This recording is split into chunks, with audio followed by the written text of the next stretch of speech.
আমি তাকে বললাম যে তুমি কি আমাকে ভুলে গেছো নাকি অন্য কারো হয়ে গেছো। সে আমাকে হেসে উত্তর দিয়ে বলল, আমি আবার কবে তোমার ছিলাম। গরিব ঘরের ছেলেদের হাত ধরার ক্ষমতা সব নারীর থাকে না।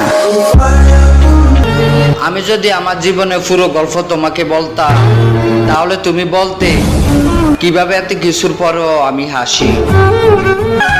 পুরুষ মানুষের একবার কর্মজীবন শুরু হলে মৃত্যুর আগ পর্যন্ত আর শান্তি মিলে না। সরি প্রিয়, এত ভালোবাসার পরও তোমার মনের মতো হতে পারলাম না।